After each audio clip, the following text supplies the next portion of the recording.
හරි දුවේ පුතේ අපි අද කතා කරන්න යන්නේ ඔයගොල්ලන්ට O level ඉංග්‍රීසි පේපර් එකේ එන 6 වෙනි ප්‍රශ්නේ ගැන. ඉතින් ගොඩක් වෙලාවට ඔයගොල්ලන්ට ගොඩක් අවුරුදු වල මේ 6 වෙනි ප්‍රශ්නේදී අවිලා තියෙන්නේ නෝටිස් එකක් ලියන්න. ඉතින් මම අද ඔයගොල්ලන්ට කියලා දෙන්න යන්නේ නෝටිස් එකක් හරියටම ලියලා කොහොමද මේ නෝටිස් එකට, ඒ කියන්නේ 6 වෙනි ප්‍රශ්නෙට දෙන ලකුණු පහම හරියටම නිවැරදිව ලකුණු පහම ඔයගොල්ලෝ ගන්න කියලා තමයි කියන්න යන්නේ. ඉතින් මේක මම ඔයගොල්ලන්ට සරල සිංහලෙන් පැහැදිලිව කියලා දෙන්න තමයි හදන්නේ. හරි. එහෙමනම් අපි යමු වීඩියෝ එකට. හරි. පුතේ ඉතින් අපි මේකෙදි මුලින්ම දැනගෙනමු මේ නෝටිස් එකක් කියන්නේ මොකක්ද කියලා. හරි. නෝටිස් එකක් කියන්නේ පුතා a notice is a short written message used to give important information to many people at the same time. ඒ කියන්නේ පුතා නෝටිස් එකක් කියන්නේ short written message එකක්. ඒ කියන්නේ සරල කෙටි පණිවිඩයක්. මේක අපි යූස් කරන්නේ මොකටද? important information එකක්. ඒ කියන්නේ වැදගත් තොරතුරක් දෙන්න many people ගොඩක් මිනිසුන් ප්‍රමාණයකට at the same time එකම වෙලාවෙදී. ඒ කියන්නේ එකම වෙලාවෙදී මිනිසුන් විශාල ප්‍රමාණයකට යම්කිසි වැදගත් පණිවිඩයක් වැදගත් පණිවිඩයක් කෙටියෙන් කියන්න තමයි මේ නෝටිස් කියන එක අපි පාවිච්චි කරන්නේ. හරි පුතා අපි දැන් කතා කරමු නෝටිස් එකක් ලියද්දී අපි මොකක්ද මුලින්ම කරන්න ඕන දේ. හරි.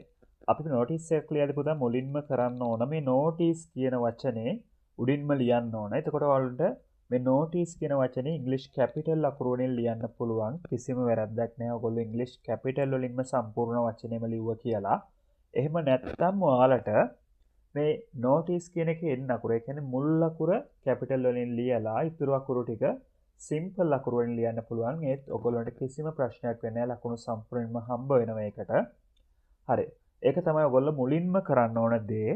ඊට පස්සේ අපි බලමු නෝටිස් එකේ බොඩි එක ලියද්දි මොනවද කරන්න ඕන කියලා. ඒ කියන්නේ මොනවද ඇතුළත් කරන්න ඕන කියලා නෝටිස් එකේ බොඩි එක. ඒ කියන්නේ ඔයගොල්ලෝ නෝටිස් එකක් ලියද්දි ලියන ෂෝට් පැරග්‍රාෆ් එක ලියද්දි ඒකට ඇතුළත් වෙන්න ඕන දේවල් අපි පිළිවෙලට බලමු. හරි. මේකෙදී ඔයගොල්ලෝ පළමුවෙන්ම ඇතුළත් කරන්න ඕන දේ තමයි කවුරුන් විසින්ද මේ ඉවෙන්ට් එක ඕගනයිස් කරන්නේ. කවුරුන්? ඒ කියන්නේ කවුද මේ ඉවෙන්ට් එක ඕගනයිස් කරන්නේ? මේ තියෙන ඉවෙන්ට් එක කවුරුන් විසින්ද ඕගනයිස් කරන්නේ කියන එක තමයි මුලින්ම ලියන්න ඕන. ඊට පස්සේ ඔයගොල්ලෝ ලියන්න ඕන what is happening? මොකක්ද මේ ඉවෙන්ට් එක? මොකක් සම්බන්ධවද මේ ඉවෙන්ට් එක තියෙන්නේ? මොකක්ද මේ ඉවෙන්ට් එක කියන එක තමයි ඊළඟට ඔයගොල්ලෝ ලියන්න ඕන. ඊට පස්සේ ඔයගොල්ලෝ ලියන්න ඕන when will it happen? when will it happen? ඒ කියන්නේ මොකද්ද? when කියන වචනෙට තේරුම් දෙකක් තියෙනවා පුතා. එකක් තමයි කවදාද, එහෙම නැත්නම් ඊළඟ තේරුම තමයි කීයටද. එතකොට අපි මේ දෙකම මේකෙදී ඇතුළත් කරන්න ඕන. අපි මුලින්ම ඇතුළත් කරන්නේ මොකක්ද?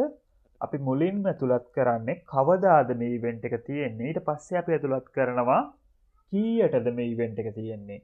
ඉතින් මේ දෙකම ඇතුළත් කරාට පස්සේ අපි ඊළඟට ඇතුළත් කරන දේ තමයි where will it happen? එතකොට කොහේද මේ ඉවෙන්ට් එක තියෙන්නේ? ඉවෙන්ට් එක ස්කෝල් එක නම් මේන් හෝල් එකේ තියෙන්න පුළුවන්. එහෙම නැත්නම් ඔඩිටෝරියම් එකේ තියෙන්න පුළුවන්. මේ වගේ ස්ථානවල තියෙන්න පුළුවන්. එතකොට අපි මේකෙදී ඇතුළත් කරන්න ඕන කොහේද මේ ඉවෙන්ට් එක තියෙන්නේ. ඊට පස්සේ අපි ලියන්න ඕන මොකක්ද අපි ඊළඟට ලියන්නේ? who is involved? කවුද මේ ඉවෙන්ට් එකට ඇතුළත් වෙන්න ඕන? කවුද මේ ඉවෙන්ට් එකට සහභාගී වෙන්න ඕන? අන්නේ සහභාගී විය යුතු පිරිස අපි ලියන්න ඕන. ඒ කියන්නේ දැන් ඔයගොල්ලන්ට ගොඩක් වෙලාවට ප්‍රශ්නෙදිම දීලා තියෙනවා මෙන්න මේගොල්ලොන්ට මේ ඉවෙන්ට් එකේ ඉන්වයිට් කරන්න, grade 9 ස්ටුඩන්ට්ස් ලට මේ ඉවෙන්ට් එකට ඉන්වයිට් කරන්න එහෙම කියලා තියෙනවා. එතකොට ඔයගොල්ලෝ අන්න ඒගොල්ලොන් ඇතුළත් කරලා මෙන්න මේගොල්ලෝ මේ ඉවෙන්ට් එකට සහභාගී වෙ යුතුයි කියලා ලියන්න ඕන.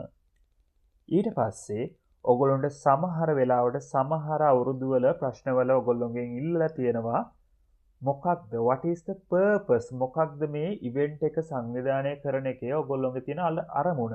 එහෙම නැත්නම් මොකක්ද බලාපොරොත්තු මේ ඉවෙන්ට් එක කරන එකේ? අන්න ඒක අපි ලියන්න ඕන. එහෙම දෙයක් ඉල්ලලා තිබ්බොතින් ප්‍රශ්නේදී එහෙම වුණොතින් ඔයගොල්ලොන්ට purpose එක ලියන්නත් වෙනවා. හරි. මේ ටික තමයි පුතා සරලවම කිව්වොතින් ඔයගොල්ලෝ නෝටිස් එකක් ලියද්දි නෝටිස් එකේ ඇතුළත් කරන්න ඕන දේවල්. හරි. අපි ඊළඟට බලමු කොහොමද නෝටිස් එකක් ලියන්නේ කියලා. මුලින්ම අපි ෆෝමැට් එක හදාගෙනමු ලියන.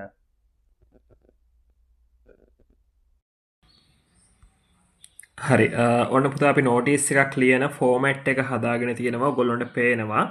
හරි පුතා අපි මේ නෝටිස් එකක් ලියද්දි දැන් ඔයගොල්ලන්ට කලින් කිව්වා වගේම අපි මුලින්ම මොකද්ද කරන්නේ? නෝටිස් කියන වචනේ උඩින්ම ලියා ගන්න ඕන. එතකොට මම මේකේ ලියලා තියෙනවා නෝටිස් කියන වචනේ. ඒක මම ලියලා තියෙන්නේ ඉංග්‍රීසි කැපිටල් වලින් ලියලා තියෙන්නේ. ඉතින් මේකෙදි ඔයාලට අවශ්‍ය නම් මේ ඉංග්‍රීසි කැපිටල් වලින්ම ලියන්න නැතුව මේ නෝටිස් එකේ මුල් අකුර, ඒ කියන්නේ එන් අකුර කැපිටල් වලින් ලියලා ඉතිරි අකුරු කිහිපය සිම්පල් අකුරු වලින් ලියන්නත් පුළුවන්. ඒත් කිසිම ප්‍රශ්නයක් වෙන්නේ නැහැ. හරි. ඊළඟට පුතා අපි යමු මේකේ වැදගත්ම පාර්ට් එකට. මොකක්ද මේ පාර්ට් එක? නෝටිස් එකේ බොඩි එක අපි කොහොමද හරියටම ලියාගන්නේ? ඕගොල්ලෝ හැමදාම වරද්දන තැන ඕකනේ. නෝටිස් එකේ බොඩි එක කොහොමද අපි නිවැරදිව ලියාගන්නේ? හරි. අපි බලමු මේක කොහොමද අපි නිවැරදිව ලියාගෙන මේකට අදාළ ලකුණු සම්පූර්ණයෙන්ම අපි පේපර් එකට ගන්න කියලා. හරි. මේකෙදි ඔයගොල්ලන්ට පේනවා මම මේ බොඩි එකේ ෆෝමැට් එක හදාගනිද්දී සමහර වචන ඛණ්ඩ තියෙනවා. ඒවා තියෙන්නේ රෝස පාටින්. ඒ වගේම අනෙක් වචන ඛණ්ඩ ටික තියෙන්නේ සුදු පාටින්. හරි. එතකොට මේ දෙකේ වෙනස පිළිබඳව ඔයගොල්ලන්ට සරල අයිඩියා එකක් මම දුන්නොතින් මේකෙදි මේ රෝස පාටින් තියෙන වචන ඛණ්ඩ තියෙනව නේද? ඒවා හැම වෙලේම නෝටිස් එකෙන් නෝටිස් එකට වෙනස් වෙනවා. ඒ කියන්නේ නෝටිස් එකට ඔයාලට දීලා තියෙන ප්‍රශ්නේ, පේපර් එකේ දීලා තියෙන ප්‍රශ්නේ බලලා මේ දම් පාට, ඒ කියන්නේ රෝස පාට වචන ඛණ්ඩ වලට ඒ ප්‍රශ්නෙන් අපිට ඒ දම් පාට වචන ඛණ්ඩයට අදාළ පිළිතුර තෝරලා ලියන්න තියෙන්නේ. හැබැයි මේ සුදු පාට වචන ඛණ්ඩ තියෙනව නේද?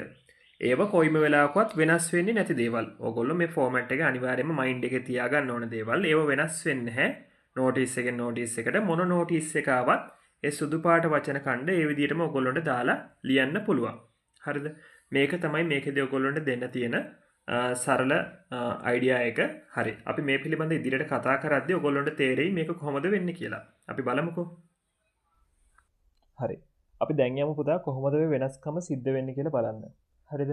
මේකෙදී ඔයාලට පේනව නේද මම මේ පළවෙනියටම දීලා තියෙන දම්පාට වචන ඛණ්ඩේ. හරි. මොකක්ද මේ දම්පාට වචන ඛණ්ඩේ?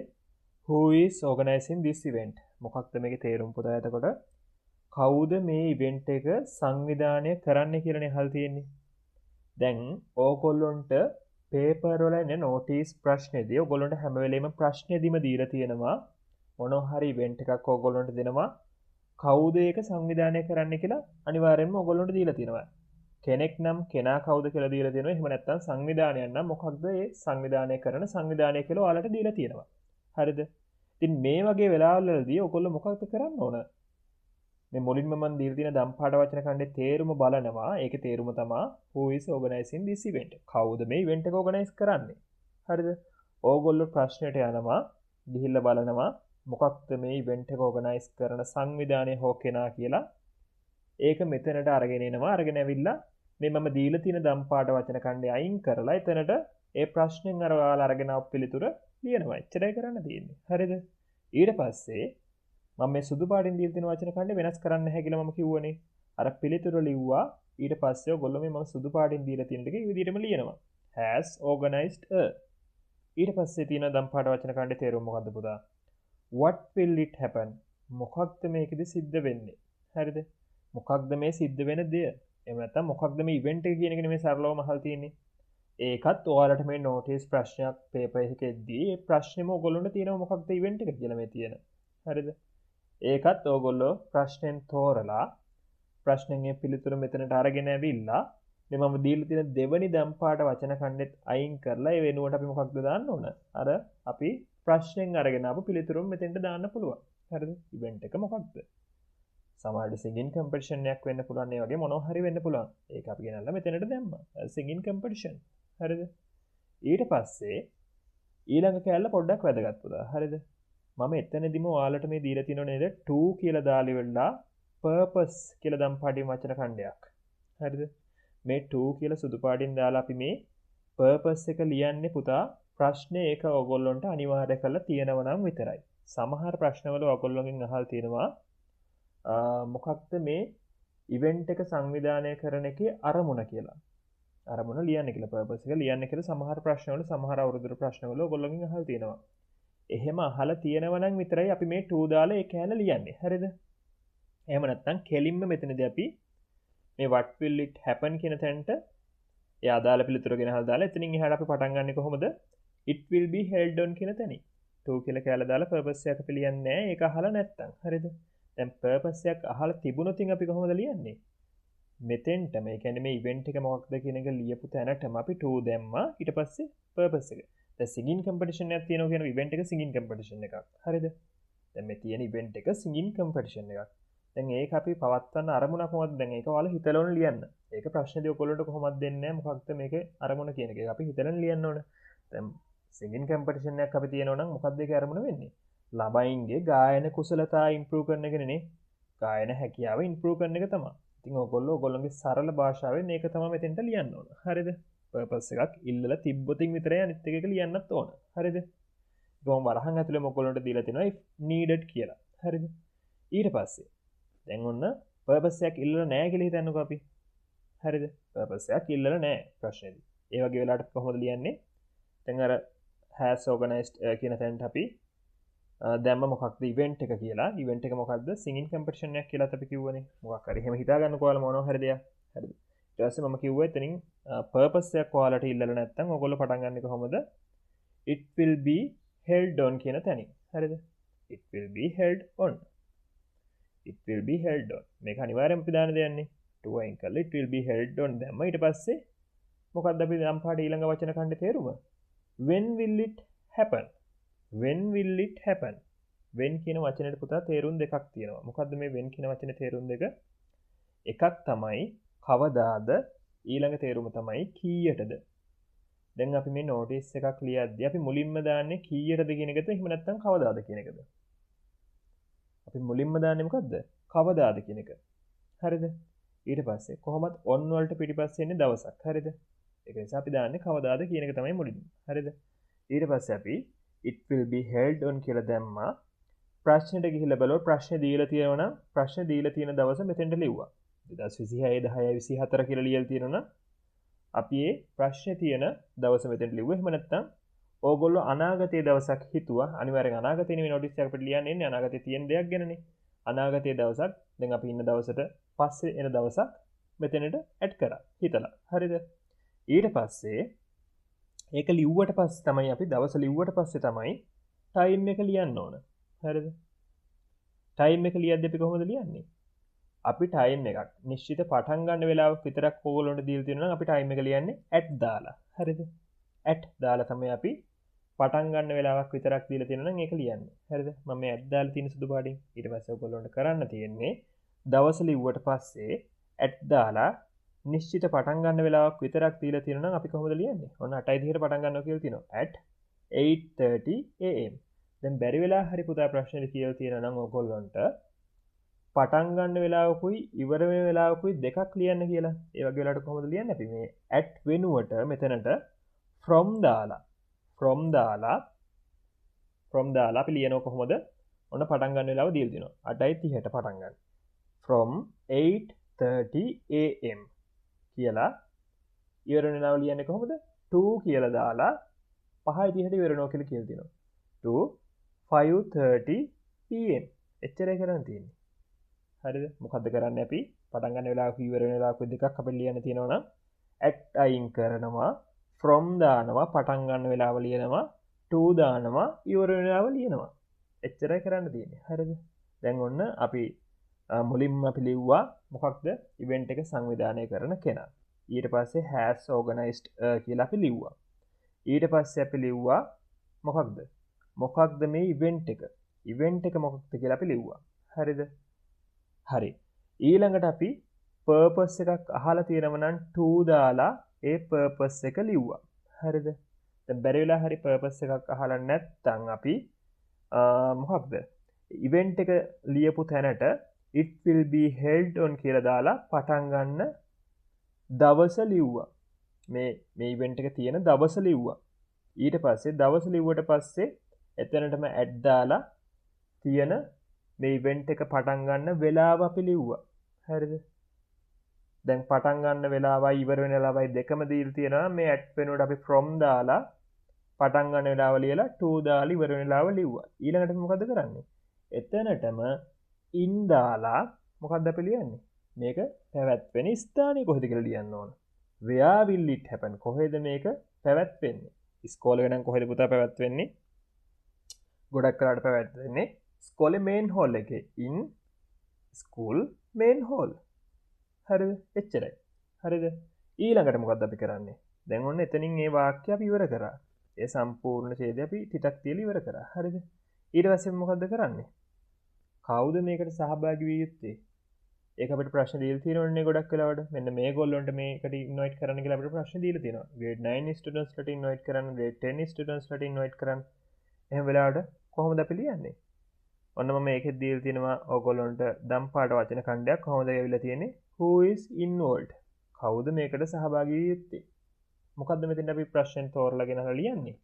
ඔන්න අපි ප්‍රශ්න බලුවා. ඔන්න ප්‍රශ්නේ කියලා තියෙනවා ඔක්කොම 9 වසර ළමයින්ට ඉන්වයිට් කරන්න කියලා ඔයගොල්ලන්ට කියලා දෙනවා. එහෙනම් වෙලාවට අපි කොහොමද ලියන්නේ? All the grade 9 students are kindly invited. All the grade 9 students are kindly invited.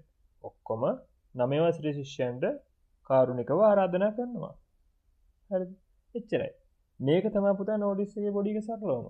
ඔයගොල්ලෝ මේ ෆෝමැට් එක පාඩම් කරගත්තොත් එහෙම නැත්නම් ඔයගොල්ලෝ හොඳට මයින්ඩ් එකට දාගත්තොත් ඉතින් ඔයගොල්ලන්ට නෝටිස් එක සම්පූර්ණයෙන්ම ලකුණු 5 ගන්නම ලියන්න පුළුවන්. ඊළඟට අපි නෝටිස් එක අවසන් කරන්නේ කොහොමද? දැන් මේ ඉවෙන්ට් එක ඕගනයිස් කරන කෙනෙක් ඉන්නවා කියලා හිතන්නකෝ. දැන් ඔන්න මේක ඉවෙන්ට් එක ඕගනයිස් කරන්නේ සෙක්‍රටරි. හරිද? මොකේ සෙක්‍රටරිද? The English Literature Association එකේ. ඉංග්‍රීසි සාහිත්‍ය සංගමේ සභාපති තමයි සභාපති නෙමෙයි. ලේකම් තමයි මේක ඕගනයිස් කරන්නේ. හරිද? ඒ වෙලාවට මොකද කරන්නේ? එයාගේ පොසිෂන් එක මුලින්ම ලිව්වා. පොසිෂන් එක කියන්නේ මොකද්ද මෙයා? සෙක්‍රටරි නේ. සෙක්‍රටරි කියන එක අපි මුලින්ම ලිව්වා. සෙක්‍රටරිගේ යට අපිට මොකද්ද ලියන්න තියෙන්නේ? ඕගනයිසේෂන් එක. මොකද්ද මේ සංවිධානය? දැන් සෙක්‍රටරි මොකේද මේ සෙක්‍රටරි වෙලා ඉන්නේ? The English Literary Association. Organisation කියන තැනට The English Literary Association කියලා ලිව්වා. පොසිෂන් එකට මොකක්ද එයාගේ පොසිෂන් එක? සෙක්‍රටරි. එයා ඒකේ සෙක්‍රටරි. සෙක්‍රටරි කියන එක ලිව්වා. එච්චරයි කරන් තියෙන්නේ. මේක තමයි සම්පූර්ණ නෝටිස් එක. මොන නෝටිස් එකවත් ඔය විදිහට තමයි ලියන්න තියෙන්නේ. හරිද? ඔයගොල්ලන්ට මේක මේ විදිහට ලිව්වොතින් නෝටිස් එකට ගන්න පුළුවන් සම්පූර්ණ ලකුණු ඔයාලට මේකට ගන්න පුළුවන්. හරිද? හරි මේ තියෙන පුතා සාම්පල් නෝටිස් එකක් ඔයාලට මම දීපු ෆෝමැට් එකට හරියන හරි මම හිතනවා පුතාලට නෝටිස් එක පිළිබඳ ගොඩක් දේවල් තේරෙන්නේ නැති කියලා මෙච්චර කාලයක් අමාරුවෙන් හිටියන නෝටිස් එක ලියන්න අද මම කියලා දීපු විදිහත් එක්ක මම හිතනවා ඔයගොල්ලන්ට තේරෙන්නේ නැති කියලා හරි අද දවසේ වීඩියෝ එක පුතා මෙච්චරයි අපි ඉස්සරහටත් කතා කරන්න බලාපොරොත්තු වෙනවා මේ වගේ වීඩියෝ වලින් රචනාවක් ලියන්නේ කොහොමද ඊට පස්සේ ඔයගොල්ලෝ announcement එකක් ලියන්නේ කොහොමද bar graph කොහොමද විස්තර කරන්නේ මේ වගේ දේවලුත් අපි ඉස්සරහට කතා කරමු එහෙනම් thank you හැමෝටම මේ වීඩියෝ එකත් එක්ක රැඳිලා සිටියට